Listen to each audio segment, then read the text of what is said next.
Welcome to the first ever episode of the Gaming Saloon, brand new series where I'm going to be talking about the game I'm playing at the moment, any news topics in gaming that stuck out to me over the last week or so, and a last segment that I'll speak about more at the end of the video. Now, I did want to do this series with me on camera, speaking to you directly, but unfortunately, I've not got the right equipment to do so at this moment in time. So, it's going to be a little bit more low budget, but like I said, that's hopefully going to be changing in the future. So, let's get cracking with the first segment.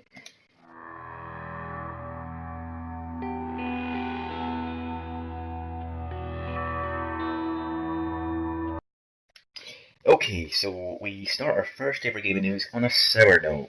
Nune Kuni 2 Revenant Kingdom has been delayed. It was originally supposed to release at the end of this year on November 10th, but it's been delayed to early next year on January the 19th for PS4 and PC.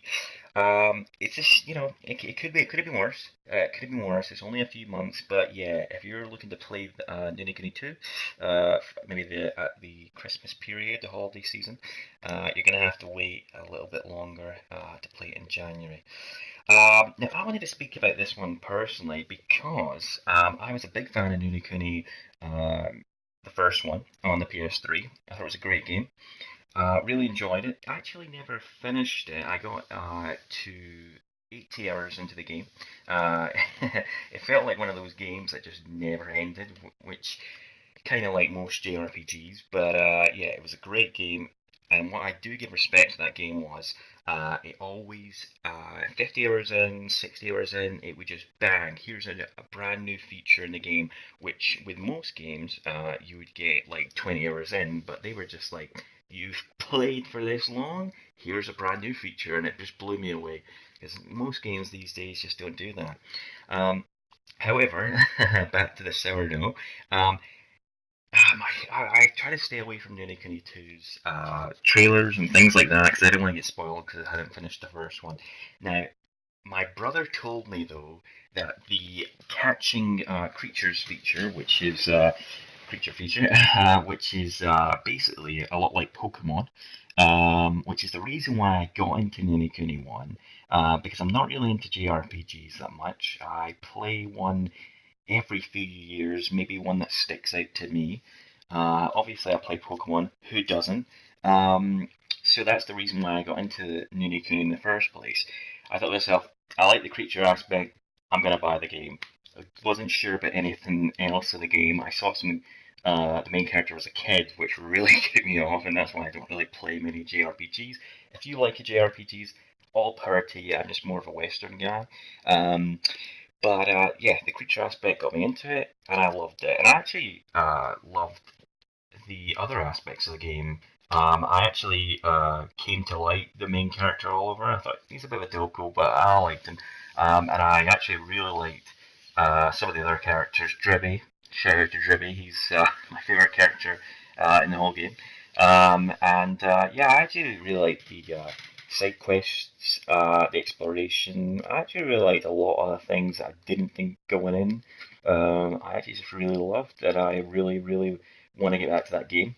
I just haven't got round to it yet to finish it because, like I said, I can't say enough good things about that game. It's fantastic. However, my brother told me that they took it out the creature caption in the second one. Just taking a juice break there. Which just mind blown me because that was the whole reason I bought the first game. But not just that. It was pretty much the main selling point, I feel, of the first game, capturing creatures. Now, like I said, I've not seen too much stuff on it. I have started to look more since hearing that because I was really disappointed when I heard that. I have seen some creatures in the game, but it looks more off the lines of Pikmin. They all look it's like 10 of the same. Um, I've seen on the forums as well, not a lot of people are happy about this because obviously that was a main feature in the first game. So yeah, that's really disappointed me. I don't think I would be getting it, to be honest, because the creature aspect is not there. But who knows? I'll definitely check some reviews, and hopefully the like I said, I know there is some kind of creatures in the game. Hopefully that's good because, to be honest, I wouldn't have played the first game if the creature feature was not in it. The rest of the stuff, like I said, I grew to love and I actually really enjoyed, and I actually missed that about JRPGs, funnily enough. But it wouldn't be enough for me to have played the game without it. But like I said, who knows? I'll check some reviews and possibly might be on board. But at this moment in time, I don't think so. Okay, so on to our next segment.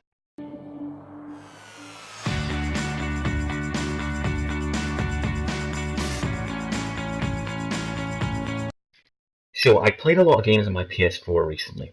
So I wanted to get back to my Vita, get some handheld action.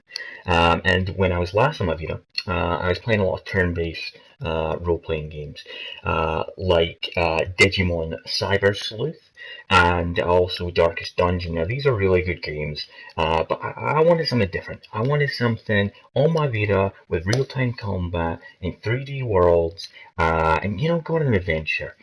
Much like God of War, but I've played all the God of War games. So I was looking at top 10 lists, top 10 Vita games on YouTube, searching for a game that caught my eye. And one game did catch my eye. And to be honest with you, if this was on PS4 or another, wasn't on the Vita, I wouldn't have gave this game a second look. On face value, this game did not look like my type of game at all. But because the Vita, doesn't have as many games, like the PS4 and things like that, I gave it a shot, and I bought the game. And the game is, and hopefully I say this right, is Ys Memories of Celceta. Um, and it's quite funny because it ties in with my gaming news. It's a JRPG. I'm not a JRPG guy, and that's why I said that I wouldn't, on face value, give it a second look. But yeah, and to be honest, if you don't count Digimon Cyber Sleuth, because that's kind of like in the Pokemon category, where they are JRPGs, but they're not the traditional JRPGs, I'd say. The last JRPG I, funnily enough, had played before this was Ninokuni back in 2013, so we're talking over 4 years ago. So I bought the game, and the reason why I bought the game first of all, is because of the real time combat.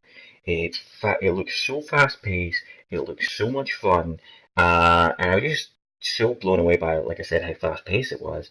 And the combat looked really good. The moves, you get these skills, uh, where it's a bit like Dragon Age Origins, where you press the I guess it's R1 button, and then all your face buttons, square, X, circle, and triangle, become skills, and you can map four at a time.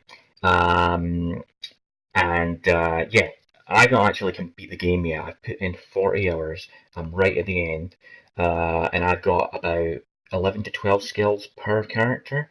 Because you get companions in this game, which was the second point that I really wanted to get this game. Because I like companions in games, Mass Effect, Dragon Age, things like that. Um, so yeah, you get loads of skills for this moves, basically. That's what they call it. And Per character, I was just blown away by that as well because you can only map four at a time. So there's quite a few skills I've not used, just because I like other skills more. There's a new game plus in the game, so I'm guessing that's why there's so many of them. And you can level up your skills from 1 to 3, and it just basically works like Skyrim. The more you use the move, the more it goes up. Um, so yeah, the combat is the best thing about the game. The companions, I really like the companions. There's only one companion I don't like. The rest I really like. I feel they're very fleshed out. Um, and To be honest, they actually have, especially the first two companions you get. They it's not just like a game where you see a companion and they just say, yeah, okay, I'm just gonna follow you and help you out with your quest. No, they actually have their own agendas for coming with you, and actually it's quite a strong agenda. I wanted to really see the resolution for their stories because it's quite personal to them. Um, the main story, at first glance, is a bit generic. You're basically the main character, Adolf Christensen.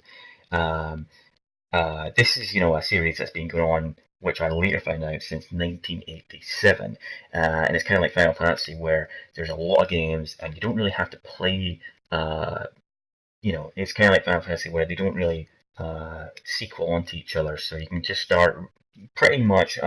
Maybe the first two, I believe, do have correspondence, but most of them you can just jump in wherever you want. You will have certain Easter eggs and nods to the old games that you'll miss out on, but pretty much for the most part you're good to go. Um, that's what I've learned. And yeah, so Adolf Christensen, basically he wakes up. Sorry, he doesn't wake up. Actually, he basically he's lost his memories. He's strolling back into the village that he started in. He's lost his memories. He's went out to this forest and came back, and he's trying to find his memories. Is basically the just the story. I won't go into it too much because I don't want to give spoilers. But he's lost his memories. He's trying to find them. It's kind of cliche, but it actually is really good. I liked getting memories back and piecing together what happened, and probably I would say about maybe 20 hours through the game. Like I said, I'm 40 hours in near the end. I'd say about 20 hours during the game. It really ramps up the story and goes on to something much bigger. And I really, really like this story. And I like that. Like I said, that a lot of the characters in the game as well are really good. Not just the companions, but the side characters. Um, are quite good, and the villains are really good. Well, some are fleshed out more than others, but even the ones that aren't are quite, have got their unique take. And the main villains, I would say there's, the two main villains are really good and fleshed out, which I really liked. Um, the art design is very nice in this game. Now, I will say it does look like probably high-end PS2 graphics, but graphics aren't a big deal to me, especially when you've got a really good art style like this. Because I feel like when you play a game, when maybe not the best graphics in the world, usually after a couple hours, you don't really think about it, and the art design just kicks in, and you just enjoy that.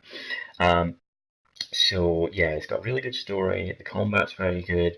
I like the characters in the game as well. And this is a guy coming from a guy that's not into JRPGs, so it really shocked me. To be honest, I actually really like everything about the game. Um,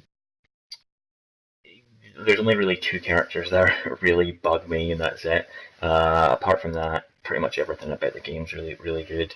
Um, there's towns in the game. It's basically a semi, I would say, open world. It's not open world where like Fallout, where you can just go wherever you want out the gates. But you start basically in the first village, and then you explore. Your main goal at this main story at the start, and it's not really a spoiler, is to explore the forest of Celceta. It's never been explored before, because usually anyone that goes into it never comes back out. So obviously Adolf Christensen coming back out is a surprise to some people, and he's basically paid to go explore it, and that's your main premise. And you obviously want to find out, what was in that forest, the lost your memories and things like that. Now, basically, so yeah, you go from the main village, and you can explore, and you're basically going to other villages. But on the way to those villages, there's quite a nice big areas to explore. Go different ways to get treasure chests, to get accessories, armor, weapons for your characters, and things like that. So it's got nice exploration. You can always come back to any point in the game, pretty much. And there's quite a few villages as well with side quests, people to talk to, and just things to keep you busy, and obviously merchants to buy weapons and armor and things like that. So that's basically the gist of the game. I may do at some point a review on the game, more in-depth review. So yeah, really great game. It was only 15 quid over here in the UK, so it's very cheap. I can't imagine it'd be that much more in the US and other parts of Europe.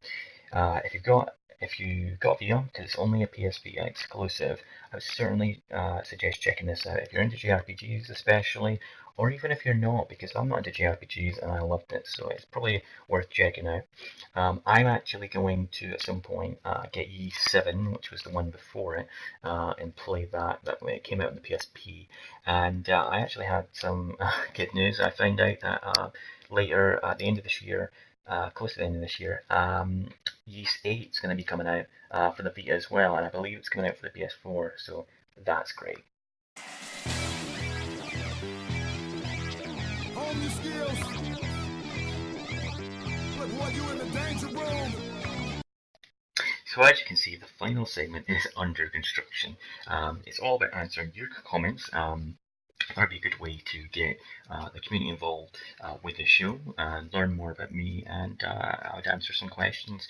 I pick some of the comments from the previous episode and answer them on this show. Obviously, because this is a brand new show, I've got no comments to go on, and because I've really just the last few weeks really been pushing the channel, I've not really got that much of a following at the moment, but hopefully as this show goes on and the channel itself progresses, I'll get more of a following and get some comments going and can start doing this segment and answering your questions. Alright, well, I've been Scottish Bandit, and you've been welcome.